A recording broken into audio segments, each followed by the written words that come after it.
할렐루야. 우리 주님의 높으신 이름을 찬양합니다. 우리 옆에 계신 분에게 한 주간 평안하셨습니까? 같이 인사 나누시도록 하죠. 감사합니다. 고성열 집사님, 김미라 집사님 14년 세월을 뒤로 하고 또 한국으로 부르심을 받아서 한국에 돌아가시게 되는데, 안타깝고 또 아쉬운 마음 금할 길이 없는데, 오늘 특별히 성가대 찬양을 이제 대신해서 우리 남성 중창단이 영상으로 찬양을 하는 걸 보면서 얼마 전에 우리 정현면 집사님 또 인사드렸는데, 거기 나와 계신 거 그 전에 촬영을 하셨는지 모르지만 혹시 이제 우리가 떨어져도 옛날같이 이렇게 떨어진 게 아니라 같이 또 지낼 수 있겠구나 하는 이런 생각을 하면서 또 감사한 마음을 갖습니다. 늘 주 안에서 영적으로 교통하며 또 믿음 안에서 하나 되어지는 귀한 역사가 계속되기를 소원합니다.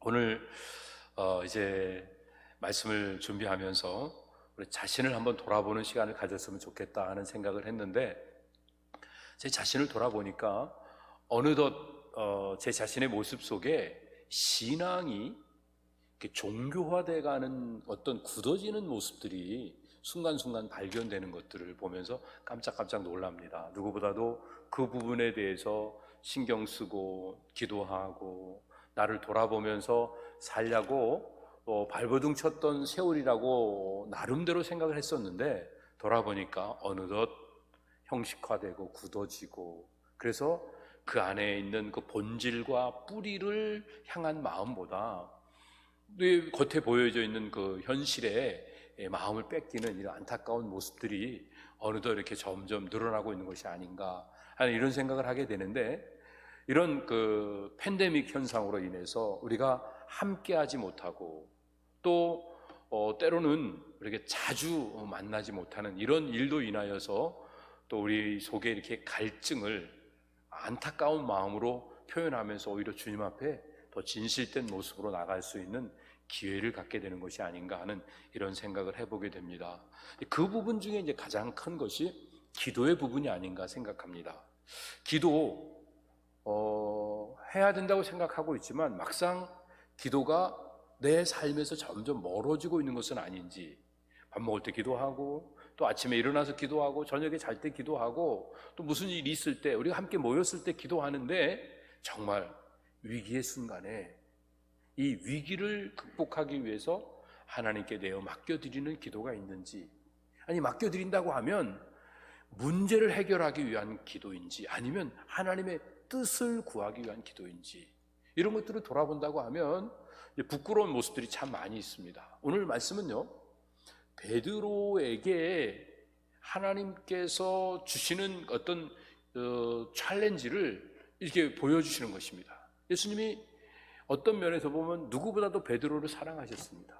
베드로는 주님 앞에 기도하고 또 자기를 돌아보고 자기의 사명을 인식하고 하는 그 일보다도 내가 얼마나 열심히 수고하고 노력하고 헌신했는가, 이 부분에 포커스가 맞춰서 어느덧 함께 주님과 지냈던 세월이 점점 많아지는 것 같습니다. 그래서 예수님께서는 오늘 이 본문을 통해서 베드로가 기도하지 않다가 예수님까지 부인하고 인생의 실패, 신앙의 실패를 하는 이 안타까운 모습들을 통해서 우리의 기도하지 않는 교만을 경고하시는 말씀으로 오늘 이 말씀을 받을 수 있을 줄 압니다.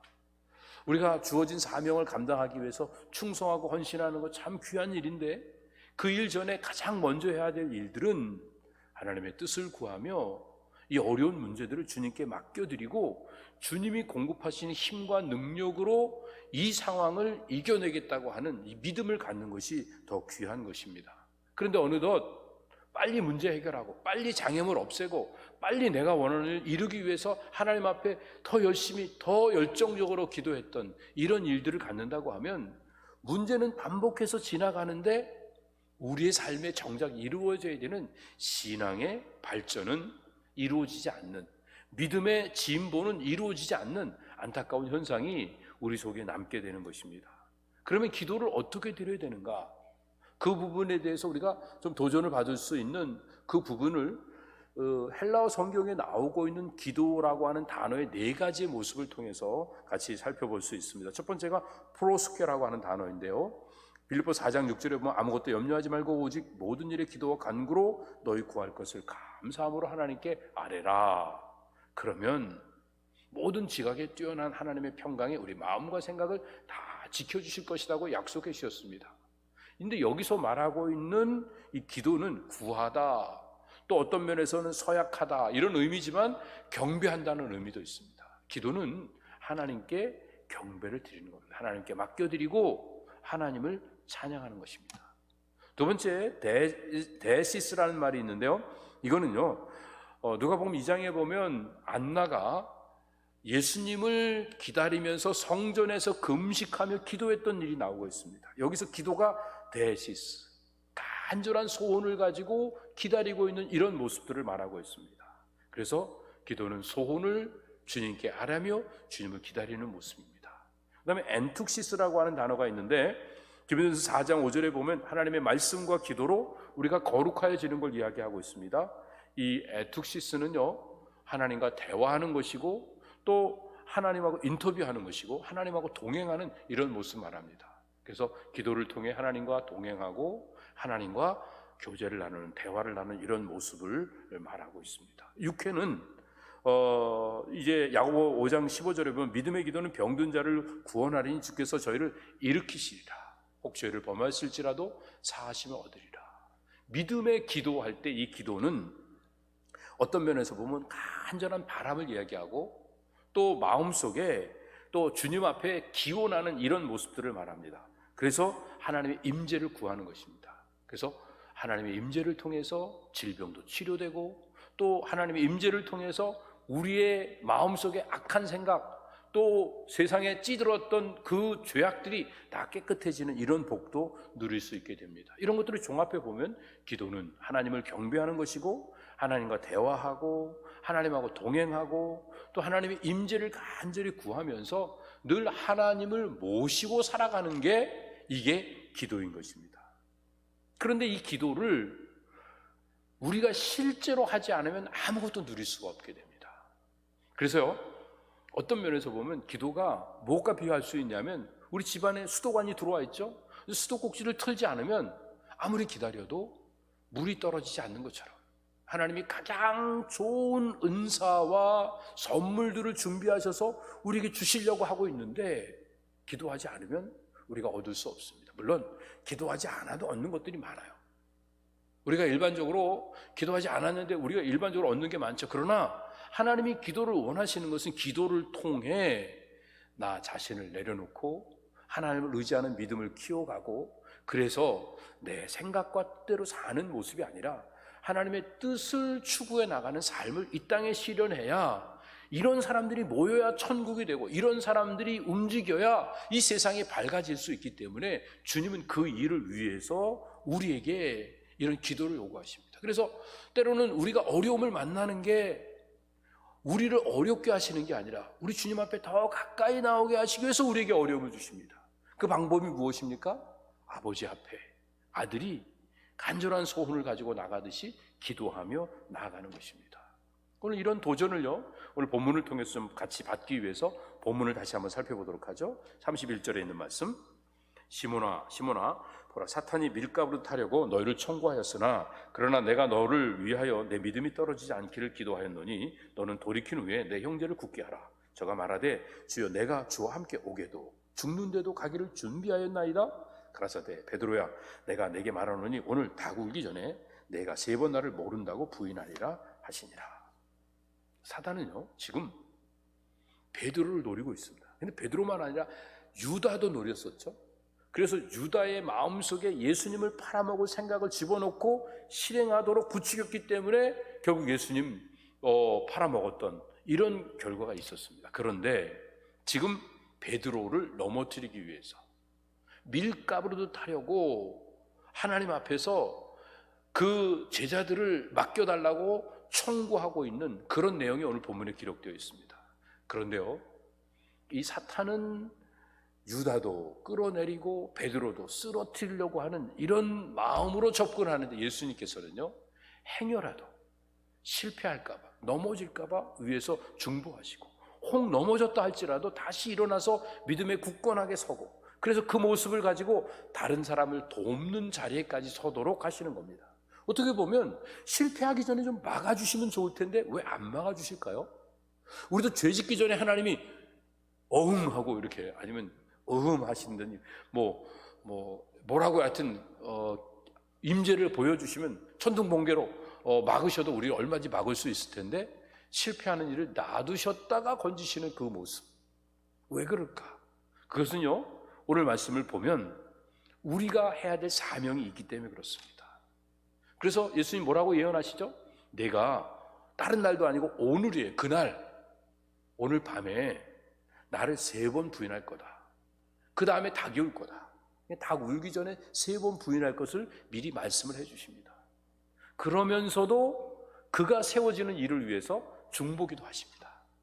그리고 또 새로운 도전을 주시면서 하나님의 말씀에 교훈을 허락하시고 연약함을 어떻게 하면 세울 수 있을지 그 마음에 도전을 주시는 이런 내용이 35절 이하에 이렇게 나와 있습니다. 한번 보죠. 저희에게 이르시되 내가 너희를 전대와 주머니와 신도 없이 보내었을 때 부족한 것이 있더냐? 가로되 없었나이다. 이르시되 이제는 전대 있는 자는 가질 것이요 주머니도 그리하고 검 없는 자는 겉옷을 팔아 살지어다. 내가 너희에게 말하노니 기록된 바 저는 불법자의 동료로 여김을 받았다 한 말이 내게 이루어져야 하리니 내게 관한 일이 이루어 감이니라. 저희가 여짜오되 주여 보소서 여기 검 둘이 있나이다. 대답하시되 족하다 하시니라. 예수님 지금까지 제자들이 필요한 거 다 공급해 주셨어요. 얼마 전에는 6월절 만찬을 다 준비해 놓으셨죠.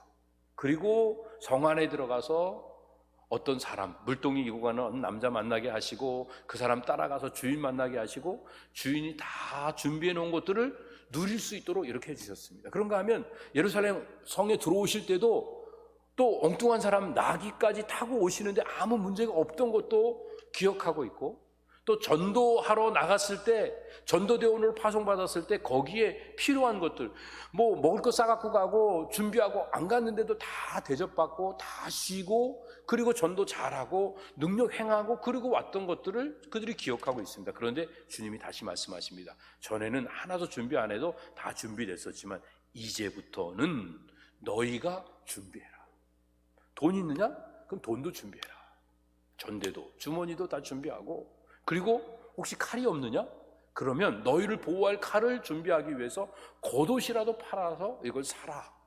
이제 내가 얼마 안 있으면 이사야 선지자 예언한 대로 내가 죄인 취급받고 십자가에 죽어야 될 거다. 너희도 어떤 일을 당할지 모르니까 이제는 너희들이 실제로 준비해라. 그랬더니 제자들이 하는 말이 우리 지금 우리한테 검이 2자루 있는데 이거 갖고 되겠습니까? 우린 11명이나 되는데 예수님까지 12명인데 이거 가지고 이거 충분하겠습니까? 그러니까 예수님께서 충분하다. 더 검은 준비하지 않아도 된다. 이렇게 말씀하셨습니다. 어떻게 보면 제자된 마음으로서 주님을 위해서, 선생님을 위해서 희생하고 또 헌신하겠다고 하는 것은 당연히 갖는 마음입니다. 나름대로 다들 준비를 했습니다. 그런데 마음과 생각으로 준비하는 것만 갖고는 부족하다는 것을 여기서 일깨워 주십니다. 베드로가 뭐라고 말합니까? 나는 주를 위해 오게도 가고 죽는 자리까지도 가겠습니다 라고 호언장담을 했지만 예수님 바로 딴 날도 아니고 오늘 네가 나 3번이나 나 부인하고 도망갈 거다, 이렇게 면박 주시듯 말씀을 하십니다. 왜냐하면 마음의 준비만으로 우리의 모든 것들을 다 할 수 없기 때문입니다. 우리의 마음은 정말 부패되어 있고 어리석기 짝이 없고 우리의 마음에 악이 있기 때문에 악한 거짓의 영이 어른어른거리면 쉽게 빨려가게 됩니다. 그래서 우리에게 필요한 것이 하나님 앞에 기도하며 자기 자신을 돌아보고 성찰하는 삶을 사는 일이 필요합니다. 그 실제로 내 몸을 움직여서 실제 돈도 갖고 살아야 되고 실제로 검도 준비를 해야 되는 겁니다. 그렇다고 해서 돈을 많이 가져야 되고 검을 한 사람이 하나씩 아니면 쌍칼로 준비해 갖고 완전하게 대응할 수 있는 이런 방안을 가지라고 하신 것이 아니라 11명, 12명이 검 2자루 가져도 그것도 충분하다고 말합니다. 그러나 준비는 해야 됩니다.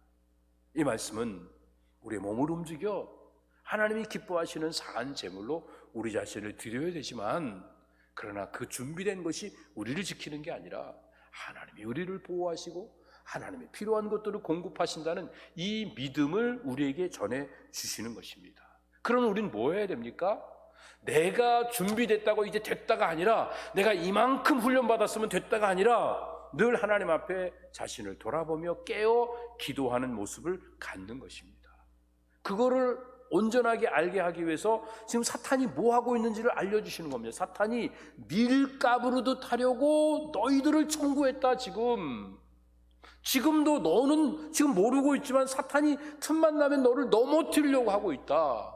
이렇게 말씀을 하시는 겁니다. 우리는 그 경각심을 가져야 됩니다.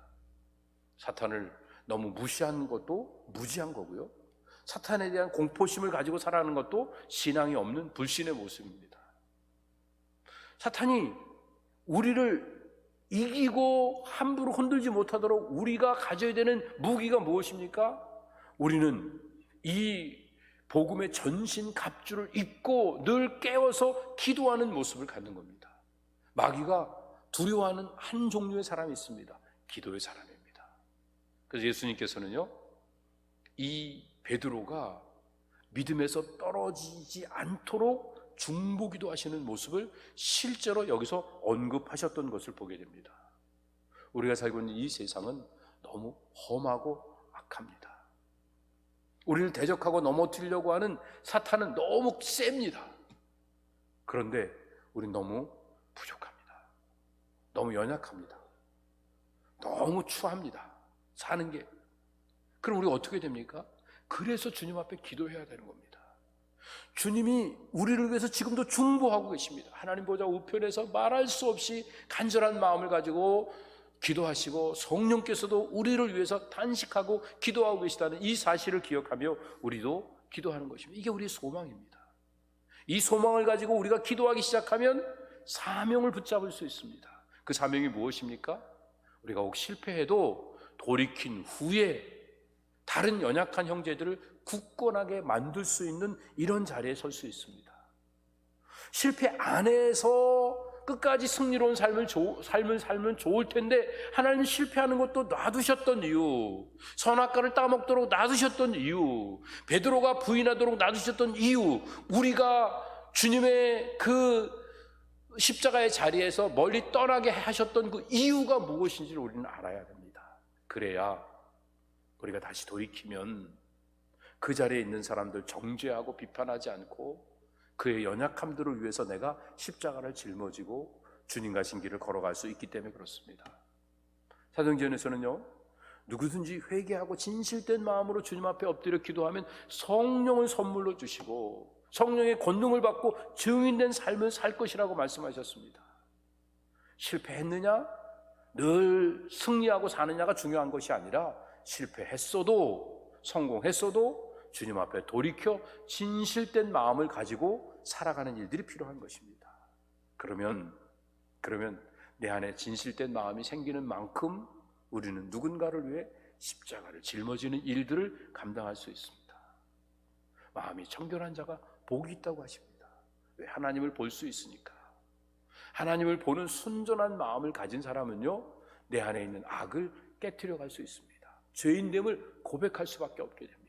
그래서 진실된 회개를 하고 나면 눈앞에 보이는 것 이상의 하나님의 말씀의 그 생명의 뿌리를 바라볼 수 있게 됩니다. 근데 그걸 못 보면 악하고 음란한 짓만 하게 됩니다. 그래서 예수님께서 이 세대를 보시며 한탄하시며 이렇게 말씀하셨죠. 이 악하고 음란한 세대에게 보여줄 표적은 요나의 표적뿐이 없다. 악하다고 하는 것은요, 나쁜 짓 한다는 의미가 아닙니다. 내가 중심된 삶을 사는 겁니다. 음란하다고 하는 것은요, 성적으로 타락했다는 의미만이 아닙니다. 눈에 보이는 현상에, 눈에 보기에 좋은 대로 먹음직하고 보암직한 거에 딸려가는 그런 삶, 이것이 바로 음란한 모습입니다. 이런 자들이 어떻게 바로 설 수 있습니까? 우리가 어떻게 우리의 삶을 온전하게 할 수 있습니까? 아무리 결단하고 아무리 열심히 노력해도 우리 속에 있는 악을, 우리 속에 있는 이 죄를 없앨 수가 없습니다. 어떻게 해야 됩니까? 내가 죽어야만 새로워질 수 있습니다. 거듭나지 않으면 하늘나라에 볼 수 없는 그 이유가 그래서인 것입니다. 근데 우리 인간이 죽으면 뭐가 남아요? 그냥 이미지만 남아요. 육체 덩어리는 죽어요. 그런데 그 보이지 않는 이 몸, 이것은요, 어떤 면에서 보면 거짓된 것이 있고 진실된 게 있습니다. 거짓된 몸은요, 자꾸 내 자신이 살아남기 위해서 나를 지키려고 애쓰면서 누군가를 희생시키려고 합니다. 그러니까 점점 단절되어지고 주변의 사람들이 멀어지게 되고 나는 결국 멸망의 자리로 떨어집니다. 그러나 진실된 나는요, 내가 얼마나 연약한지를 알고 고백하게 되니까 내 자신을 날마다 깨트리면서 내 가진 작은 것들을 나누면서 다른 사람을 도우면서 인생을 살아가니까 점점 아름답게 하나가 되어지면서 아름다운 영생의 축복을 보다 복되게 누릴 수 있게 되는 것입니다. 여러분, 우리의 거짓된 삶이 우리 안에 없어지는 유일한 비밀이 우리가 죽는 거라고 그랬죠. 그런데 이 죽는 게 두려워서 내가 십자가에 죽으면 그게 끝인 줄 알고 우리는 더 이상 길을 못 가고 자꾸 거짓을 선택해 살다 보니까 내 마음에 열정은 없어지고 욕심만 가득 채워지게 됩니다. 그러니까 욕심으로 가득 차서 뭘 하나 해도 뭔가 열심히 사는 것 같은데 내 안에 있는 진실을 피워내지 못하니까 결국은 점점 불행하게 됩니다. 내가 죽고 내 안에 거짓이 하나하나 사라지면 진실된 마음이 꽃 피어오르기 시작하면 저절로 행복해지게 됩니다. 그리고 이 행복한 사람은요, 누군가를 위해서 자기를 아낌없이 희생하는 삶도 살아갈 수 있습니다. 믿음을 가졌던 신앙의 선배들의 공통 특징이 한 가지가 있습니다. 그 특징은요, 그들은 위대한 삶을 살고 굉장한 어떤 업적을 이루고 그런 것이 특징이 아니라 십자가를 졌다고 하는 것입니다. 여러분, 믿음이 있다는 말을 어떻게 대신 표현하겠습니까? 그 사람은 담력이 있다. 그 사람은 지혜가 있다. 그 사람은 딴 사람들보다 또 뭔가 이렇게 좀 열정이 있고 헌신이 있다. 이게 믿음이 있다고 우리가 잘못 표현할 수 있습니다. 믿음이 있다는 말을 다른 말로 표현하면요, 십자가를 질 줄 안다는 얘기입니다. 내가 죽는 줄 알면서 하나님이 나를 살리실 것을 믿기 때문에 살아서 믿으면 영원히 죽지 않고 죽어도 살아나고, 이 믿음이 있으니까 하나님의 밀로 썩어져 죽는 이 창조의 원리로 살게 되니까 30배, 60배, 100배의 결실을 얻을 수 있게 되는 겁니다. 근데 마귀의 거짓에 속아서 욕심에 끌려다니면서 나 절대로 안 죽고 나를 위해서 인생을 살아가려고 하다 보면 결국은 우리의 삶이 점점 스그러지고 멸망의 자리에, 저주의 자리에 떨어질 수밖에 없게 되는 것입니다. 복이라고 하는 것은요, 내가 만드는 게 아닙니다. 진짜 복은 하나님이 주시는 것을 그냥 just receive 하는 겁니다. 내가 taking하고 만들려고 할수록 복은 내게서 멀어질 수밖에 없게 됩니다. 그래서 우리가 하나님 앞에 기도하는 일이 필요합니다. 기도하면 하나님 우리에게 반드시 좋은 걸로 주실 줄로 믿습니다. 우리 마태복음 7장에 있는 말씀 잘 알죠? 구하고 찾고 두드리면 하나님이 응답하신다. 부모가 떡 달라고 그러는데 돌 줄 부모가 어디 있고, 생선 달라고 그러는데 뱀이나 전갈 줄 부모가 어디 있느냐? 하물며 아버지 하나님께서 자식에게, 구하는 자들에게 좋은 거 주시지 않겠느냐? 이 믿음을 갖는 일들이 필요합니다. 기도라고 하는 것은 간구와 하나님 앞에 기도로 감사함으로 모든 것을 아뢰는 것입니다. 우리의 소원을 아뢰면 하나님이 그 간구를 통해서 그 모든 그 공급을 해주십니다. 이 서플리케이션을 우리에게 허락하시는 겁니다. 그러면 그 모든 필요가 채워지는 그 가운데 우리는 우리의 삶을 우리만을 위해 살지 않고 남에게 나누며 삶을 살게 됩니다. 그래서 마태복음 7장 7절에서 11절 이하에 있는 말씀 다음에 연결되는 말이 12절이잖아요.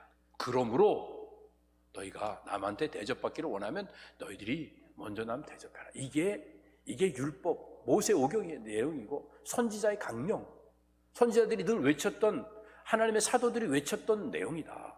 그러니까 우리가 말씀대로 산다고 하는 게 뭐예요? 말씀대로 실천하며 사는 게, 남한테 대접받기 원하면 내가 먼저 대접하는 이런 삶을 살아가는 것입니다.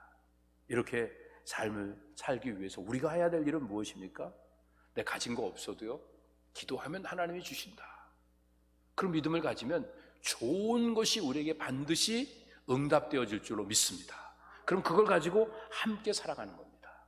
잔 낙스가 이런 말 했어요. 기도하는 한 사람은 기도하지 않는 한 민족이나 한 국가보다 훨씬 더 위대한 일을 할 수 있다. 우리 힘이 없다고 나약하게 이렇게 널브러져 있는 것이 아니라 기도하면 우리가 위대한 역할을 할 수 있다고 생각하면서 많은 다른 사람들, 죽어가는 그 불쌍한 사람들을 살리기 위해서 하나님 앞에 기도해 좋은 것을 받고 그 좋은 것을 나누며 살아가는 복된 성도들 다 되시기를 주님의 이름으로 축복합니다.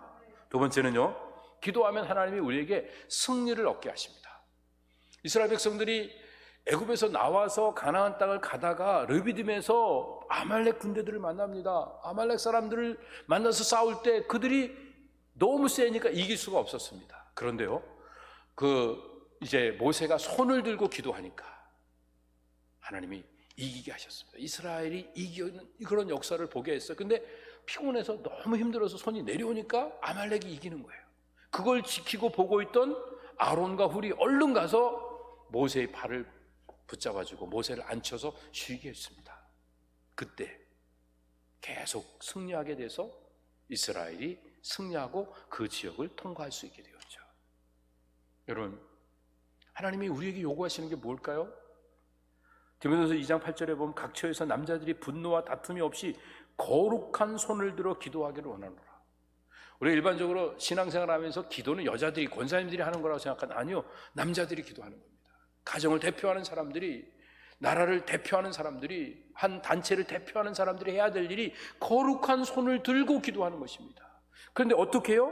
여기는 분노와 다툼 없이 인간 개인적인 사사로운 생각들과 감정들 앞세우지 않고 모든 것 맡기고 민족을 위해서 기도할 수 있고, 또 공동체를 위해서 기도할 수 있고, 교회를 위해 기도할 수 있고, 또 내 개인의 가정을 위해서 기도할 수 있는 겁니다. 가정에 일어나고 있는 사사한 일들, 누가 어떻게 하고 이런 거 문제 삼지 말고 내가 책임의식을 가지고 내가 대표자로서 하나님 앞에 거룩한 손을 들고 간절한 마음으로 기도하게 될 때 하나님은 반드시 우리에게 뭘 주신다고요? 승리를 허락해 주시는 줄 믿으시기 바랍니다. 이제는 우리가 거룩한 손을 들고 기도할 때입니다. 단지 그냥 손만 들고 기도하는 게 아니라 이게 책임의식이 있어야 됩니다. 작은 일에 시시비비하는 게 아니라 우리 가정의 모든 일을 제가 감당하겠습니다. 우리 민족의 모든 그 연약함을 제가 감당하겠습니다. 우리 교회의 연약함을 제가 짊어지겠습니다. 십자가를 지는 마음으로 두 손을 들고 기도할 때에 하나님이 반드시 가정을, 교회를, 민족을 승리롭게 이끌어 주시는 줄 믿으시기 바랍니다. 우리 모두 다 우리 거룩한 손을 들고 기도해서 기도로 승리하는 삶을 살아가는 복된 성도들 다 되시기를 주님의 이름으로 축복합니다. 세 번째는요, 우리가 기도하면 하나님께서 마귀를 이기게 해주십니다. 순간순간 마귀를 이기면서 내가 진실되게 삶을 살아갈 수 있게 해주십니다. 왜 마귀의 소리가 더 잘 들리고 마귀의 유혹이 더 빨리 우리가 미끄러 빠져드냐 하면 이유는 한 가지면 우리 안에 악이 있으니까, 우리 안에 거짓이 있으니까, 우리 거짓을 좋아하는 거예요. 그래서 그냥 우리 가만히 있으면요 악에 끌려갈 수밖에 없게 됩니다. 그런데 중심에 진실함을 갖기 위해서 날마다 십자가 앞에 자기를 깨트리면서 진실된 회개를 드리고 기도하기 시작하면 어느덧 내 마음에 그 아름다운 그 진리의 영이 살아나고 또 성결의 영이 살아나기 시작하면서 나도 모르게 거짓이 멀어지고 싫어지고 미워지기 시작합니다. 그러면서 내가 나도 모르는 사이에 십자가를 짊어지는 길을 가는 겁니다. 아무도 알아주지 않아도 내가 희생해서 우리 가정 살려야지, 내가 헌신해서 교회 세워야지, 내가 엎드려 기도해서 민족을 세워야지, 다음 세대를 살려야지. 그래서 하나님의 은혜를 구하는 삶을 살게 되는 것입니다. 삶의 실제는요 하나님이 중심된 삶인데 가짜의 삶을 살면 언제나 내가 중심된 삶을 삽니다. 우리가 살고 있는 이 세상, 이 우주 안에 진실된 건 하나예요. 영원한 건 하나예요. 뭐예요? 하나님 말씀이에요. 이 말씀과 만나는 일을 해야 돼요. 그래서 하나님이 우리에게 여러 가지 어려움을 주시는 겁니다. 우리가 환난을 만나고 시련을 만나고 또 여러 가지 많은 고통들 가운데 광야의 길을 걸어가야 되는 이유가 한 가지 있다고 하면 말씀을 만나기 위한 거예요. 오늘 우리 예배도요 말씀을 만나도록 하기 위해서 하나님이 우리를 이 자리를 초청하신 거예요. 그래서 주님이 지금도 중보하고 계시고 성령이 탄식하고 계시는 거예요. 실제로 말씀을 만나면 변화되어지고, 그래서 십자가를 짊어지고 주님을 따라갈 수 있게 됩니다. 그래서 주일날 우리가 이렇게 모일 때마다, 모여서 예배를 드릴 때마다 우리의 삶은요, 왕궁같이 편안한 삶의 자리에서 광야같이 불편하고 힘든 자리로 삶을 옮겨가는 겁니다. 말씀을 만나면 불편해요. 힘들어요. 어느 때는요, 왜 목사님 왜 저만 가지고 그러세요? 왜 저한테만 설교하세요? 저희 집사람이 아니면 제 그 남편이 뭐라고 목사님한테 잃는 거 아니에요? 그럴 만큼 늘 자기에게 찔리고 자기에게 뭔가 부딪히는 이 말씀이 계속 다가오는 겁니다. 불편해요. 광야가 불편하잖아요. 아무것도 없으니까. 마찬가지로 우리 예배드리는 자리가 결국은 광야로 나가는 자리예요. 이 광야에서 안식일을 만나고 안식년을 만나고 희년을 만나야 되는 겁니다. 안식일을 만나면 뭐 합니까? 안식일에는요, 그 가장 기본적으로 얻어야 되는 만나조차도 거두면 안 돼요. 그리고 하나님께 예배드려야 됩니다. 내 개인의 모든 것들을 내려놓고 내 개인의 이기와 욕심이 다 내려놔지고 오직 주님께만 예배할 수 있는 이 마음이 이렇게 모일 때 모여질 수 있도록 광야로 나가야 됩니다. 더 나가서 안식년을 지내야 됩니다. 안식년은요, 내 땅인데 얻어진 게 내 거 아니에요. 왜? 내가 농사 안 지었으니까. 그래서 내 소유로 삼지 못하도록 하기 위해서 불로소득을 얻게 하세요. 그래서 내 땅에서 났지만 내가 농사 안 지었으니까 지나가는 나그네 겁니다. 또 동네 가난한 사람들 겁니다. 그래서 그 사람들이 다 가져가도 나는 아무런 고난이 없다고 이야기할 만큼 내게 주어진 것 중에 많은 것들이 내가 노력하지 않고도 얻은 그 부분에 대한 감사를 가지면서 흘러가도록 만들어야 됩니다. 이게 바로 예배자의 모습이고 광야를 통과하는 그 이스라엘 백성들의 삶의 자세였던 것입니다.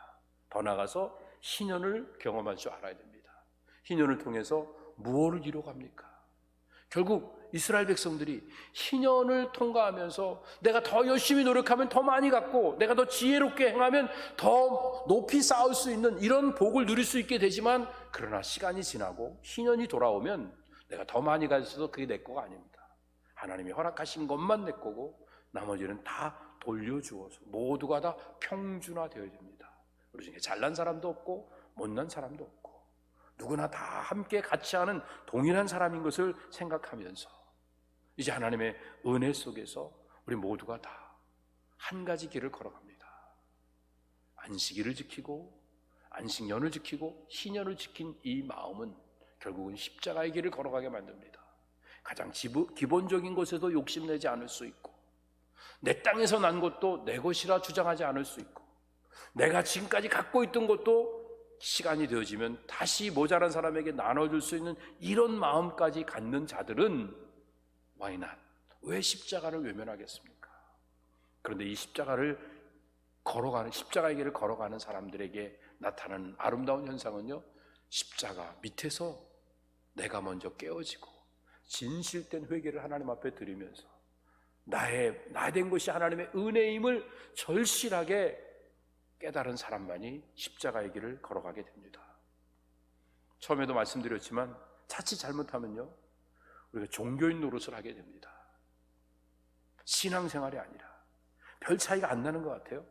근데 나는 성찰하지 않고요, 남의 잘못만 봅니다. 내가 하는 건요, 이렇게 해도 저렇게 해도 다 이유가 다 있어요. 남이 하는 건요, 이래도 안 되고 저래도 안 돼요. 이게 종교인의 모습입니다. 좋은 일은 도맡아서 내가 열심을 내서 막 많이 해요. 그런데 그 안에 진실이 없습니다. 그러니까 나를 죽이는 십자가의 길은 절대로 못 걸어갑니다. 성전을 놓고 맹세한 건 안 지켜도 된다고 생각해요. 아무도 뭐라고 안 그러니까. 근데 금덩어리 놓고 맹세한 건 지켜야 된다고 생각해요. 예를 들어서 우리가 하나님 앞에서 서원을 하고, 또 우리 회중들 앞에서 우리가 또 하나님 직분 서약을 하는데든지 여러 가지 많은 또 서약을 하는 이런 일들을 하잖아요. 그거는 그냥 경우에 따라 안 지켜도 괜찮다고 생각해요. 그런데 누구랑 매매 계약을 써요. 또 누구한테 채무 관계가 있어요. 그건 절대적으로 지키고요, 그거 안 지키면 큰일 나는 거라고 생각하는데, 하나님 앞에서 또 우리 거룩한 회중들 앞에서 한 약속들은 아무래도 괜찮다고 생각하는 이런 모습. 이게 왜 그런가? 중심의 진실이 점점 사라지고 있기 때문에 그렇습니다.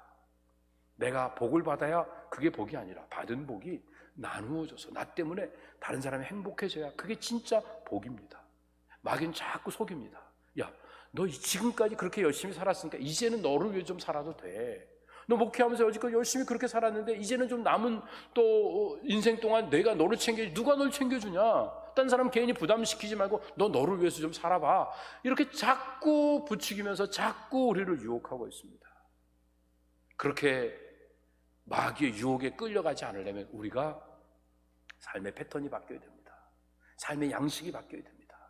십자가를 지는 일이 기쁘게 즐겁게 자원해서 십자가를 지는 이런 마음을 갖기 위해서 하나님의 상주심을 바라봐야 됩니다. 그리고 하루하루를 살아가는 겁니다. 내일 어떤 일이 일어날지 모르지만 하루하루를 삽니다. 하루하루를 사는 사람의 특징은요, 날마다 죽습니다. 사도 바울이 그렇게 고백했죠. 부활장에서 나는 날마다 죽노라. 그래야 마귀의 거짓으로부터 노임을 받을 수 있게 됩니다. 진실되게 살아갈 수 있습니다. 막 뭔가를 계획하면요, 나도 모르게 또 거짓에 끌려가기 쉽습니다. 비밀이 있습니다. 살아있는 동안 안 죽으려고 바둥바둥하면 결국은 심판대 앞에 서게 됩니다. 살아있는 동안에 미리 죽으면 심판대 앞에 서지 않습니다. 영원한 생명이 보장되어 있습니다.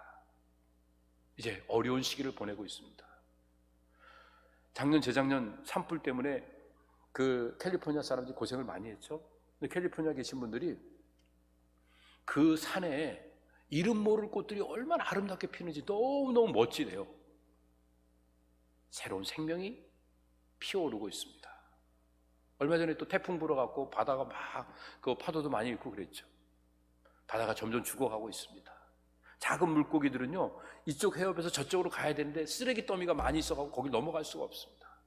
그래서 넘어가지 못해 죽고 떼죽음을 하고 뭐 이런 일들이 있습니다. 그런데요, 해일이 한번 일어나고 태풍이 한번 일어나면 다 깨끗이 정리가 되어지면서 새로운 생태계의 통로가 생기게 됩니다. 막혀있던 것들이 열리게 되는 겁니다. 지금 코비드 19으로 팬데믹을 지내고 있습니다. 너무 어렵습니다. 너무 힘듭니다. 역으로 보면요, 그래서 종교인으로 굳어져가는 우리의 마음을 하나님이 흔들고 계십니다. 우리가 영적인 새로운 생태계를 열어서 믿음의 눈을 가지고 진실된 신앙생활을 하고 십자가를 짊어지는 믿음의 삶을 살아가도록 하나님이 우리에게 도전을 주고 계시는 겁니다. 내일 일은 난 몰라요. 하루하루 살아요. 마태복음 6장 33절 우리 잘 알죠? 너희는 먼저 하나님 나라 의를 구하면 모든 것 더해 주신다고 약속 주셨습니다.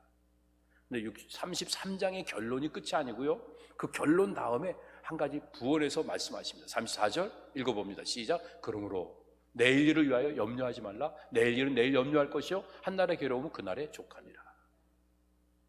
하루하루 살아가야 됩니다. 그럼 어떻게 하루하루 사냐고요?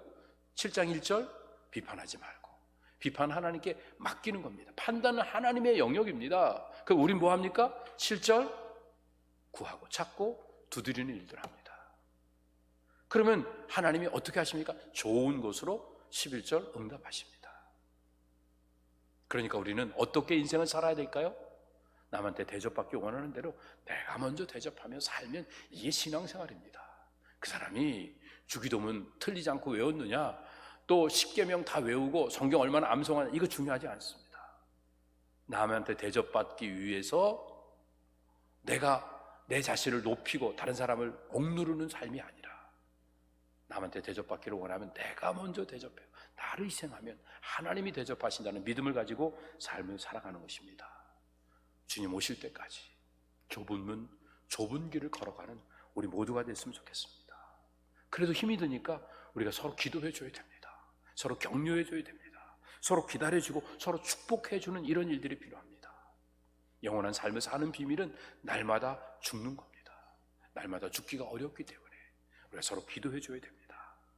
날마다 죽음으로 영원한 복을 누린다는 사실을 잊지 말고 십자가의 길을 외면하지 않고 내게 주어진 십자가를 지고 주님 가신 그 길을 따라가는 배단위 모든 성도들 다 되시기를 예수님의 이름으로 축복합니다. 자비하신 아버지 하나님 감사합니다. 주신 말씀 기억하면서 믿음 안에서 날마다 살아갈 수 있게 하시고, 하나님 주신 은혜 속에서 우리가 해야 될 일이 무엇인지 외면하지 않고 남한테 대접받기 원하는 대로 내가 먼저 대접할 수 있게 하시고, 그리고 마음만 먹지 않고 실제로 나를 희생해서 십자가의 길을 걸어갈 수 있도록 인도해 주셔서 베드로처럼 호언장담하다 예수님을 3번씩이나 부인하고, 그리고 또 안타까워하는 일이 우리 가운데 일어나지 않도록, 아니 행여나 일어났다고 하면 돌이켜 회개하여 다시 주님의 은혜를 구하는 진실된 삶을 살아갈 수 있도록 하나님 동행하여 주시옵소서. 감사하며 예수님의 이름으로 기도드립니다. 아멘.